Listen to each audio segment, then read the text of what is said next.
So I've lived in my apartment with my roommate since December of last year.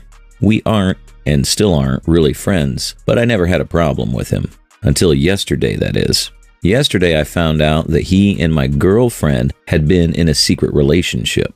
One of my girlfriend's friends that we hang out with sometimes told me, and that's how I found out. Me and her were chilling in my room in my apartment, watching YouTube and playing video games, and she told me about how my girlfriend had told her that she was breaking up with me soon, and that she'd already found a replacement. I decided not to freak out about it, at least at first, and after another hour or so, she left. Then I went down and confronted my roommate. I told him to get out and that he could go live with his bitch. I called her and told her that her boy toy was on his way and that she isn't welcome to come back. She keeps trying to call me, and she sent me a couple texts calling me an asshole. My roommate told a few of my friends that he has on his contact list that I'd thrown him out for no reason. Now they're calling me and asking if it's true. I'm calling and texting people making sure they know the full story, but a few people that are friends with my roommate and girlfriend are saying I'm an ass. I should have handled it differently. I should have let her explain herself, etc., etc. I honestly think I didn't do anything wrong, but I'm starting to question it. Am I the asshole? Edit. My girlfriend, ex now, admitted to cheating in a text. She asked to explain herself because it wasn't how it looked. Edit 2. This is my reply to a comment. It gives some additional info. Here it is. He isn't on the lease. I talked with my landlord and he said it was okay for him to live there as long as I pay for any damage or damage done to the building that my roommate is responsible for.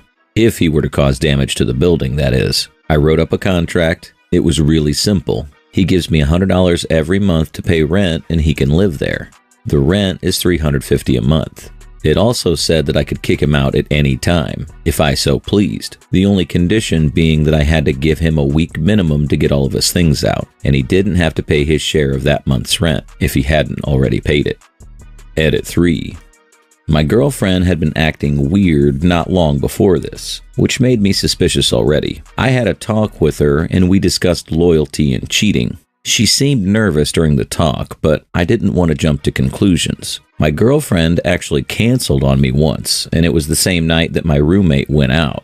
When I heard that she'd cheated on me from a reliable source, I didn't question the validity of the claim. I didn't want to overshare information, because it's my personal life after all. But I see that it will probably help if I gave this information.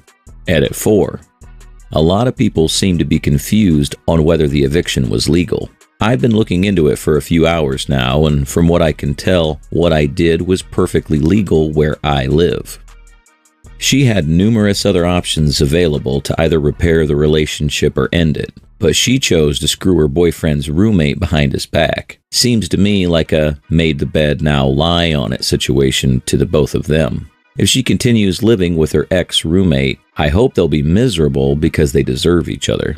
Anyone who's willing to betray their partner and begin anew with someone else is likely to repeat this behavior when they find the relationship becoming dull or uninteresting, or when they believe the effort of discussing issues is not worth it, yet lack the courage to end it on their own. Now for some comments. Not the asshole, but make sure to look out for squatter's rights if he gives up a fuss. Some people can be a pain about that, but that's all you should prepare for. Will you seem an ass to people? For sure. But as long as you do things agreed upon, then it's all good on your end. But man, would I love someplace for $350 a month. Your former roomie and ex knew exactly what would happen if they got caught. Didn't stop them from doing so. You have it in writing that he can be kicked out for any reason. If his friends still keep defending him over your reaction, then they can piss off as well. See how fun it is for them when he has to crash at theirs, but they don't last very long, I'll tell you that. You do not nor have to talk to either of them again, except for him to get his shit out of your place. Anyone defending them without context, you just simply go, they were fucking each other. End of. Story 2. We have known each other for more than 5 years, and we are married for more than 3 years. 4 days ago, I've discovered my wife cheated on me with the guy she met just 4 months ago. For 100%, it happened while I was 1 week abroad on a business trip. I cannot be sure if it didn't start earlier. How did I discover? I started to suspect her because of her rare messages on Messenger, reluctant phone answering. When I returned, on the first night I cuddled with her, to which she responded like, "Please don't fall asleep like that. I'm not used to that after your week-long absence." Next day, when she was still asleep, I checked her Facebook account. We know each other's passwords to many accounts. I discovered photos of them cuddling, kissing, and tons of messages clearly stating that she was staying overnight with him, probably at his place, while I was gone. She even admits in one message that she cheats on me. Plan is to continue it, go through the incoming Christmas like nothing has changed. She even asked me what gift I'd like to get, in the same time she bought the gift for the guy. Can you believe that? In messages, she states she will keep going like that until she becomes, most probably financially, independent from me, which is not happening in one day, and then leave me in a cold and emotionless way.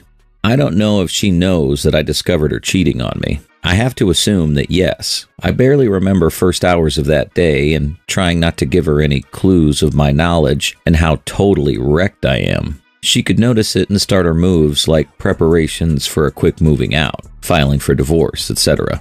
I haven't logged to her Facebook account since then, and I don't know if she noticed me logging into it because of read messages. I'm not up to date with current state on her side. No matter what is going on, I think I need to prepare myself for the defense to secure myself financially, prepare for the battle of our 2 dogs and 2 cats. We don't have kids. I'm especially emotionally bounded to our dogs. Unfortunately, for 2 cats and one of the dogs, she's the sole owner in the adoption agreements. Only the first dog has 2 of us as equal owners. This makes perfectly legal for her to just take all of them when I'm not at home. I'm freaking out every time I'm returning to home. I'm scared that this is the time the home is empty and I'll never see them again. Her mother did something like that when she was divorcing. Today, I was visiting my lawyer for the first time, and even reaching there was a direct punch in my guts. I was wondering where one of the photos, which I obtained from her Facebook, was made. They were kissing and posing with our dogs. I discovered that place on my way to the lawyer. It's just a few steps from his office. I completely broke down there. I continue my game of unawareness, sleeping with her in the same bed, waiting for her late returns, accepting all her shitty reasons of a busy schedule until detectives will gather enough amount of evidences. I feel no respect for myself. I can't look at myself in the mirror. I don't feel like a man anymore. Living in my home is a hell and torture. After having a report from detectives, I'm considering speaking with her, maybe with evidences on table. I don't know yet.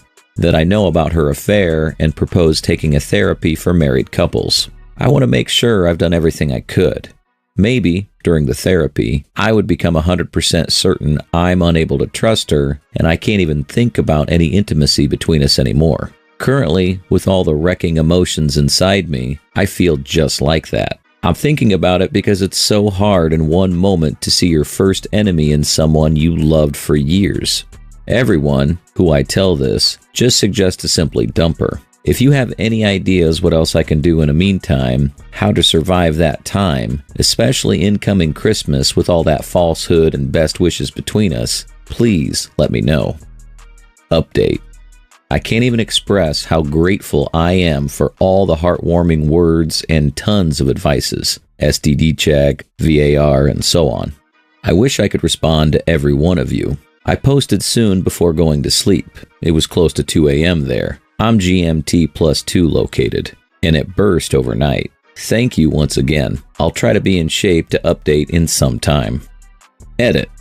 Here, where I am, having a report from PI is absolutely legal, which is not the case for what I gathered by logging in. I confirmed it with a lawyer. And PI report, if well prepared, makes her impossible to defend before the court. That being said, it makes much easier to prove she's fully responsible for the marriage destruction and gain verdict on her guilt. And, according to my local law, that secures me and disables her to sue me for alimony in any future.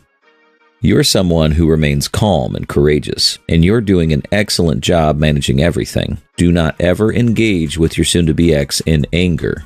Always be calm and poised. It'll drive them nuts. You'll make it through this, and you'll come out stronger.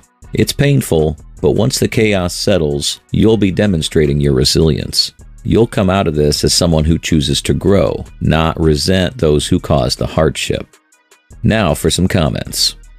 OP, given what you report about her plans, get financially independent, leave in a cold, emotionless way, it sure sounds like she's done with you and the marriage. This all has the stink of an exit affair. I wouldn't bother with counseling. She'll just use it as a way to keep draining you financially. I commend you for wanting to do everything you can to salvage the marriage, but it really sounds like it's over.